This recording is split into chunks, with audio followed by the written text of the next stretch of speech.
नमस्कार दोस्तों, स्वागत है आपका विमल मार्केट अपडेट के एपिसोड नंबर 33 में। आज हम बात करेंगे 7 अगस्त 2026 के पोस्ट मार्केट एनालिसिस की और 10 अगस्त 2026 के प्री मार्केट आउटलुक की। तो दोस्तों, वीडियो शुरू करने से पहले डिस्क्लेमर दे देते हैं, यह वीडियो एजुकेशनल पर्पज के लिए बनाया जा रहा है। राष्ट्रीय और अंतर्राष्ट्रीय स्तर पर आपको कोई भी फायदा या नुकसान होता है तो उसके लिए हमारा चैनल बिल्कुल भी जिम्मेदार नहीं होगा। आप अपना कोई भी डिसीजन हो वो अपने फाइनेंशियल एडवाइजर से कंसल्ट करके ही डिसीजन लें। तो दोस्तों चलिए शुरू करते हैं आज का पोस्ट मार्केट एनालिसिस। आज निफ्टी 24,538 के लेवल के ऊपर ओपन हुआ। निफ्टी ने आज 24,630 का हाई बनाया और 24,522 का निफ्टी ने आज लो बनाया। निफ्टी 65 अंकों की कमजोरी के साथ में 24,570 के लेवल के ऊपर क्लोज हुआ। जो निफ्टी की जो कमजोरी हुई वो 0.26% रही। दोस्तों, आज निफ्टी 108 अंकों की रेंज के अंदर ही घूमता रहा। निफ्टी के अंदर 23 शेयर बढ़ने वाले थे और 27 शेयर घटने वाले। दोस्तों, सुबह ऐसा लग रहा था कि निफ्टी में आज गिरावट रहेगी और बड़ी गिरावट की आशंका थी, लेकिन निफ्टी जैसे ही ओपन हुआ, ओपन होते ही हाई की तरफ गया। थोड़े ही समय में निफ्टी एक रेंज के अंदर फंस गया। एनएससी के कारोबार की बात करें तो एनएससी में आज 3468 शेयरों के बीच में कारोबार हुआ, जिसमें 1684 शेयर पॉजिटिव में क्लोज हुए और 1664 शेयर नेगेटिव में क्लोज हुए और 120 शेयर अनचेंज हुए। तो दोस्तों, निफ्टी की जो आज ब्रेथ थी और एनएससी की जो ब्रेथ थी वो आज संतुलित ब्रेथ थी। कोई ज्यादा उतार चढ़ाव की नहीं दिखाई दे रहा था। पूरे वैश्विक बाजार में जो अनसर्टेनिटी छाई हुई है उसका प्रभाव अपने मार्केट पर भी रहा। निफ्टी को ऊपर ले जाने वाले सेक्टर थे ऑटो, आईटी और इंडिया डिफेंस सेक्टर थे, और निफ्टी को नीचे की तरफ ले जाने वाले जो सेक्टर थे उसमें major role finance sector, bank sector और कंज्यूमर ड्यूरेबल का। लेकिन निफ्टी की जो ब्रेथ को अगर हम देखते हैं तो ऐसा लग रहा है कि निफ्टी में अभी मजबूती है और निफ्टी नीचे गिरने के लिए अभी तैयार नहीं है। कारण वो Q1 के जो भारतीय कंपनियों के नतीजे आ रहे हैं उससे निफ्टी को सपोर्ट मिल रहा है। तो अब बात करते हैं कमोडिटी मार्केट की।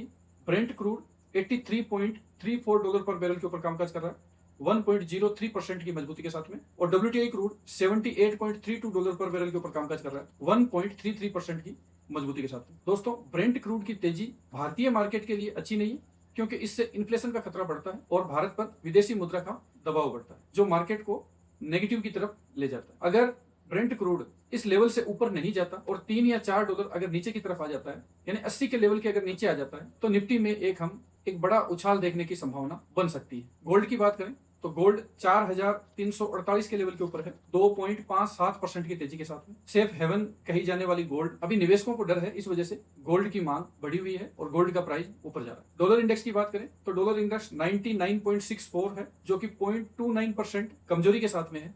यह इंडियन इकोनॉमी के लिए और ग्लोबल इकोनॉमी के लिए एक पॉजिटिव न्यूज कही जा सकती है, क्योंकि अगर डॉलर कमजोर होता है तो उससे अपनी मुद्रा की वैल्यू थोड़ी बढ़ जाती है। भारतीय मुद्रा की बात करें तो भारतीय मुद्रा थोड़ी मजबूती दिखाई, 0.03% की मामूली मजबूती रही और 95 रुपए 20 पैसे के लेवल के ऊपर इंडियन रुपीज क्लोज हुए, जो कि फिर से एक सकारात्मक है। डॉलर का गिरना और भारतीय रुपये का मजबूत होना इंडियन इकोनॉमी के लिए बूस्ट का काम करेगा। अब बात करते हैं कि एफआईआईज डीआईज की क्या एक्टिविटी रही। एफआईआईज ने 480 करोड़ का नेट कैश में माल खरीदा और डीआईज ने 235 करोड़ का नेट कैश में माल खरीदा। टोटल खरीदारी जो निकल के आई कैश में 715 करोड़ की आई। तो यह जो फिगर है दोनों की तरफ से पॉजिटिव रहा, लेकिन वीकेंड होने की वजह से किसी ने भी एग्रेसिव बाइंग नहीं दिखाई और न ही कोई एग्रेसिव सेलिंग दिखा पाए।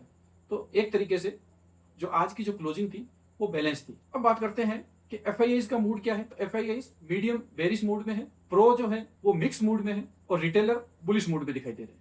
तो देखना होगा मार्केट में कौन जीतता है, यह टाइम ही बता पाएगा। अब बात करते हैं कि डेरिवेटिव मार्केट क्या कहता है। डेरिवेटिव मार्केट पीसीआर 0.73 के लेवल के ऊपर है, यानी अभी तक बेयर्स अपनी पोजीशन को छोड़ने के लिए तैयार नहीं हो रहे हैं। इंडिया विक्स की बात करें तो 12.2 के लेवल के ऊपर है, तो यह कोई ज्यादा परेशानी का सबब नहीं है। इंडिया विक्स नॉर्मल है। मैक्स पेन की बात करें तो मैक्स पेन 24,600 के ऊपर है और निफ्टी जो क्लोज हुआ है 24,570।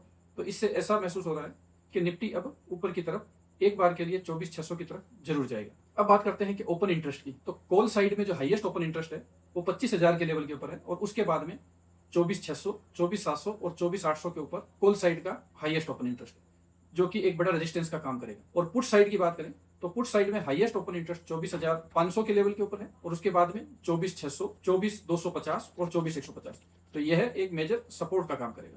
तो फिलहाल के लिए जो मेजर रेजिस्टेंस निकल के आ रहा है वो 25,000 आ रहा है और जो मेजर सपोर्ट निकल के आ रहा है वो 24,500 है। आज चेंज इन ओपन इंटरेस्ट की बात करें तो कॉल साइड में जो चेंज इन ओपन इंटरेस्ट था वो रहा 3.99 करोड़ और पुट साइड का जो चेंज इन ओपन इंटरेस्ट रहा वो था 84.2 लाख, यानी लगभग पुट से कॉल साइड में जो राइटिंग 5 गुना ज्यादा हुई है। अब यह राइटिंग हेजिंग भी हो सकती है। इसकी क्लियरिटी जब मंडे को मार्केट खुलेगा तब पता लगेगा। अब बात करते हैं वो कौन से ऐसे फैक्टर हैं जो मंडे को मार्केट को इफेक्टिव कर सकते हैं। तो सबसे पहला और जो मेन है हॉर्मूज का मुद्दा।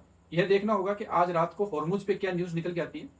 अगर कोई नेगेटिव न्यूज नहीं आती तो मंडे को मार्केट एक तेजी के साथ खुलने की संभावनाएं बनती है। ग्लोबल मार्केट की बात करें तो ग्लोबल मार्केट में डाउ जोन्स पॉजिटिव है, S&P और नेस्डेक भी पॉजिटिव में दिखाई दे रहे हैं। यूरोपियन मार्केट पॉजिटिव है और एशियन मार्केट की 9 कंट्री में से 5 कंट्री पॉजिटिव में है और 4 कंट्री नेगेटिव में है। लेकिन इसमें एक फैक्ट है कि जो पॉजिटिव कंट्रीज हैं वो 1% से ज्यादा की तेजी दिखा रही है और जो नेगेटिव कंट्रीज हैं वो आधा % से कम में है। इससे जो मार्केट की जो ब्रेथ है वो मजबूत लग रही है और ग्लोबल मार्केट में मजबूती का माहौल दिखाई दे रहा है। अब अगर आज रात को डॉलर इंडेक्स ज्यादा उतार चढ़ाव नहीं आता और मंडे को गिफ्ट निफ्टी अगर पॉजिटिव में ओपन होता है तो मार्केट में संभावना है कि वो ऊपर की तरफ दिशा करे और 25,000 के लेवल को टेस्ट करने की कोशिश करे। और अगर कोई ग्लोबल लेवल से कोई नेगेटिव न्यूज आती है तो वह मार्केट को थोड़ा प्रॉब्लम में डाल सकती है और 24,500 का लेवल टेस्ट हो सकता है। तो आप अपना कोई भी डिसीजन हो तो पूरा कोशिश होकर ले और अपने फाइनेंशियल एडवाइजर से कंसल्ट जरूर करते रहें। अब बात करते हैं कि 10 अगस्त 2026 को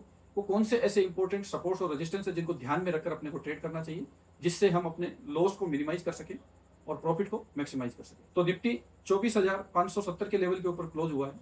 अगर निफ्टी 24,500 के लेवल को नीचे की तरफ तोड़ता है तो नेक्स्ट जो सपोर्ट निकल के आते हैं वो 24,400, 24,320 और 24,250 के लेवल। और अगर निफ्टी ऊपर की तरफ 24,700 को ब्रेक करता है तो जो नेक्स्ट रेजिस्टेंस रहता है वो 24,760, 24,850 और 24,900 का लेवल आता है। और अगर निफ्टी 24,900 के लेवल के ऊपर सस्टेन हो जाता है तो नेक्स्ट 25,000 को टेस्ट कर सकता है। तो दोस्तों यह था आज का पोस्ट मार्केट एनालिसिस और मंडे के लिए प्री मार्केट आउटलुक।